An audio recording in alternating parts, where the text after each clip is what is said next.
Hi friends, welcome back to Prekshitha south Indian recipes. ನಾವಿವತ್ತು ಬೆಂಡೆಕಾಯಿ ಹುಳಿ ಅಥವಾ ಸಾಂಬಾರನ್ನ ಯಾವ ರೀತಿ ಮಾಡೋದಂತ ನೋಡ್ಕೊಂಬರೋಣ. ಅದಕ್ಕಿಂತ ಮುಂಚೆ ನೀವು ನನ್ನ ಚಾನಲ್ನ ಸಬ್ಸ್ಕ್ರೈಬ್ ಆಗಿದೆ ಅಂದರೆ ಸಬ್ಸ್ಕ್ರೈಬ್ ಮಾಡ್ಕೊಳ್ಳಿ, ಹಾಗೆ ಪಕ್ಕದಲ್ಲಿರುವ ಬೆಲ್ಲೈಕನ್ನ ಕ್ಲಿಕ್ ಮಾಡಿ. ಈ ರೀತಿ ಒಂದ್ಸಲ ಸಾಂಬಾರು ಮಾಡಿ ನೋಡಿ, ತುಂಬ ಟೇಸ್ಟಿಯಾಗಿರುತ್ತೆ. ಮುದ್ದೆಗೆ, ಅನ್ನಕ್ಕೆ, ಚಪಾತಿಗೆ ತುಂಬ ಟೇಸ್ಟಿಯಾಗಿರುತ್ತೆ. ಹಾಗಿದ್ರೆ ಬನ್ನಿ ಯಾವ ರೀತಿ ಬೆಂಡೆಕಾಯಿ ಹುಳಿನ ಮಾಡೋದು ಅಂತ ನೋಡ್ಕೊಂಬರೋಣ.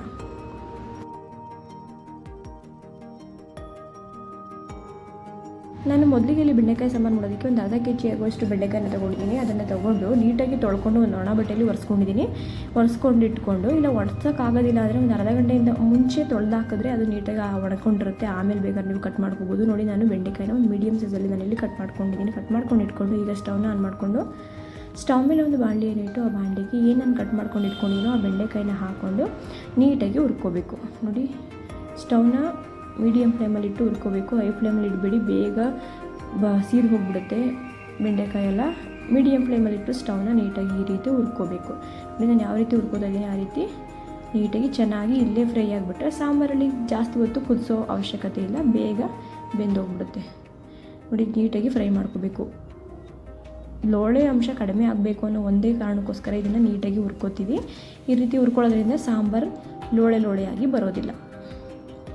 ನೋಡಿ, ಇಷ್ಟ ಆದರೆ ಸಾಕು. ಚೆನ್ನಾಗಿ ಹುರ್ಕೊಂಡಿದ್ದೀನಿ ಬೆಂಡೆಕಾಯಿನ. ಇವಾಗ ಇದನ್ನು ಸ್ಟವ್ನ ಆಫ್ ಮಾಡಿಕೊಂಡು ಅದರಲ್ಲೇ ಬಿಡ್ತಾಯಿದ್ದೀನಿ. ಈಗ ಸಾಂಬಾರಿಗೆ ಮಸಾಲೆ ರೆಡಿ ಮಾಡ್ಕೊತಾ ಇದ್ದೀನಿ. ಆ ಮಸಾಲೆ ರೆಡಿ ಮಾಡ್ಕೊಳ್ಳೋದಕ್ಕೆ ಒಂದು ಮಿಕ್ಸಿ ಜಾರನ್ನ ತೊಗೊಂಡು ಆ ಮಿಕ್ಸಿ ಜಾರಿಗೆ 1 ಕಪ್ ಆಗುವಷ್ಟು, ಚಿಕ್ಕ ಕಪ್ಪಲ್ಲಿ 1 ಕಪ್ ಆಗುವಷ್ಟು ಕಾಯಿನ ಹಾಕ್ಕೊಂಡಿದ್ದೀನಿ. ಅದಾದಮೇಲೆ 1-2 ಮೀಡಿಯಮ್ ಸೈಜ್ ಈರುಳ್ಳಿಯನ್ನು ಕೂಡ ಹಾಕ್ಕೊಂಡಿದ್ದೀನಿ. ಅದಾದಮೇಲೆ 1-2 ದಪ್ಪ ಟೊಮೊಟೊವನ್ನು ನಾನಿಲ್ಲಿ ಕಟ್ ಮಾಡಿಕೊಂಡು ಹಾಕ್ಕೊಂಡಿದ್ದೀನಿ.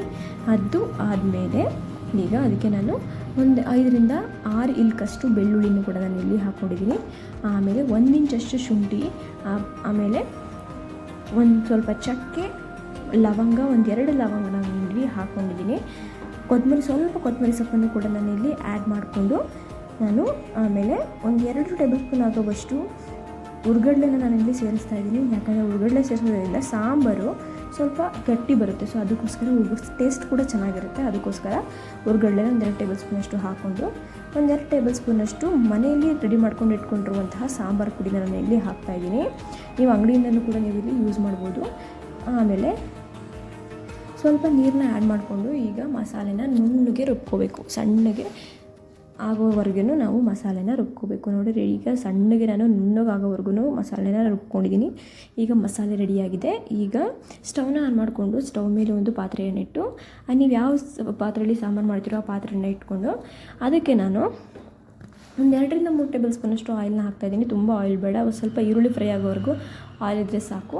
1-2-3 ಟೇಬಲ್ ಸ್ಪೂನಷ್ಟು ಆಯಿಲ್ನ ಹಾಕಿ ಆಯಿಲ್ ಚೆನ್ನಾಗಿ ಬಿಸಿಯಾದ ಮೇಲೆ ನಾನು ಅದಕ್ಕೆ ಸ್ಟವ್ನ ಮೀಡಿಯಮ್ ಫ್ಲೇಮಲ್ಲಿಟ್ಟು ನಾನು ಅದಕ್ಕೆ ಒಂದು ಅರ್ಧ ಟೇಬಲ್ ಸ್ಪೂನಷ್ಟು ಸಾಸಿವೆ, ಒಂದು ಅರ್ಧ ಟೇಬಲ್ ಸ್ಪೂನಷ್ಟು ಜೀರಿಗೆ, ಆಮೇಲೆ 1 ಈರುಳ್ಳಿಯನ್ನು ಒಗ್ಗರಣೆಗೆ ನಾನು ಇಲ್ಲಿ ಕಟ್ ಮಾಡಿಕೊಂಡು ಹಾಕ್ಕೊಟ್ಟಿದ್ದೀನಿ.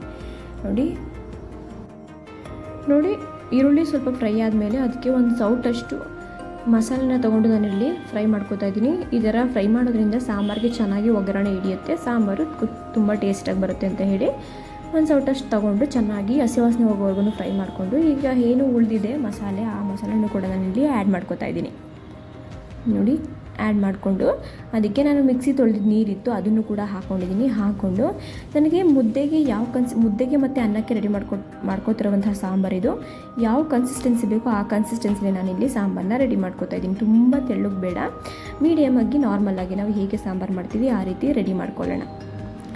ನೋಡಿ, ಚೆನ್ನಾಗಿ ಕುದಿಬೇಕದು ಸಾಂಬಾರು. ಚೆನ್ನಾಗಿ ಕುದಿ ಬಂದಮೇಲೆ ನೋಡಿ, ಚೆನ್ನಾಗಿ ಕುದೀತಾ ಇದೆ. ಇವಾಗ ಸ್ವಲ್ಪ ಹಸಿ ವಾಸನೆ ಹೋಗಿದೆ. ಒಂದು ಮುಕ್ಕಾಲಷ್ಟು ಸಾಂಬಾರು ಇವಾಗ ಬೆಂದಿದೆ. ಈ ಒಂದು ಹಂತದಲ್ಲಿ ನಾನು ಇವಾಗ ಅದಕ್ಕೆ ಒಂದು ನಿಂಬೆಹಣ್ಣು ಗಾತ್ರದಷ್ಟು ಹುಣಸೆ ಹಣ್ಣನ್ನು ನೆನೆಸಿಟ್ಕೊಂಡಿದ್ದೆ, ಅದನ್ನು ಕೂಡ ನಾನಿಲ್ಲಿ ಸೇರಿಸ್ಕೊತಾ ಇದ್ದೀನಿ. ಹಾಕ್ಕೊಂಡು ಅದಕ್ಕೆ ರುಚಿಗೆ ತಕ್ಕಷ್ಟು ಉಪ್ಪನ್ನು ಕೂಡ ಆ್ಯಡ್ ಮಾಡ್ಕೊತೀನಿ. ಇವಾಗಲೇ ನಾನು ಬೆಂಡೆಕಾಯಿನ ಹುರಿದಿಟ್ಕೊಂಡಿದ್ದು ಆ ಬೆಂಡೆಕಾಯಿನೂ ಕೂಡ ನಾನಿಲ್ಲಿ ಸೇರಿಸ್ಕೊತಾ ಇದ್ದೀನಿ. ನೋಡಿ, ಮುದ್ದೆಗೆ, ಅನ್ನಕ್ಕೆ ತುಂಬ ಟೇಸ್ಟಿಯಾಗಿರುತ್ತೆ. ನಿಮಗೇನಾದರೂ ಚಪಾತಿ ತಿನ್ನಬೇಕು, ದೋಸೆ ಜೊತೆ ತಿನ್ನಬೇಕು ಅಂದರೆ ನೀರನ್ನು ಕಡಿಮೆ ಹಾಕ್ಕೊಂಡು ನೀವು ರೆಡಿ ಮಾಡ್ಕೋಬೇಕು. ರೆಡಿ ಮಾಡಿಕೊಂಡು ಸ್ವಲ್ಪ ಬೇಯಿಸಿದ್ರೆ ಸಾಕು. ನಿಮಗೂ ಕೂಡ ಚಪಾತಿ ಮತ್ತು ದೋಸೆ ಮತ್ತು ರೊಟ್ಟಿಗೆ ಗ್ರೇವಿ ರೆಡಿಯಾಗುತ್ತೆ. ನೋಡಿ, ಫೈನಲಾಗಿ ನಾನು ಬೆಂಡೆಕಾಯಿನ ಹಾಕ್ಕೊಂಡು 1-2 ನಿಮಿಷ ಬೇಯಿಸ್ಕೊಂಡಿದ್ದಾಗಿದೆ. ಹಿಂಗೆ ನೋಡಿ, ಫೈನಲಾಗಿ ರೆಡಿಯಾಗಿದೆ. ತುಂಬ ಬೇಯಿಸೋ ಅವಶ್ಯಕತೆ ಇಲ್ಲ, ಯಾಕಂದರೆ ನಾವು ಫ್ರೈ ಮಾಡಿರ್ತೀವಲ್ವ ಮುಂಚೆನೇ. ಸೊ ಅದಕ್ಕೋಸ್ಕರ ನೋಡಿ, ಸಾಂಬಾರು ಅಥವಾ ಬೆಂಡೆಕಾಯಿ ಹುಳಿ ರೆಡಿಯಾಗಿದೆ. ನಾನು ಅದನ್ನು ಅನ್ನ ಜೊತೆ ಸರ್ವ್ ಮಾಡ್ತಾಯಿದ್ದೀನಿ. ಮುದ್ದೆ ಜೊತೆ ಅಂತೂ ತುಂಬ ಟೇಸ್ಟಿಯಾಗಿರುತ್ತೆ ಸಾಂಬಾರು.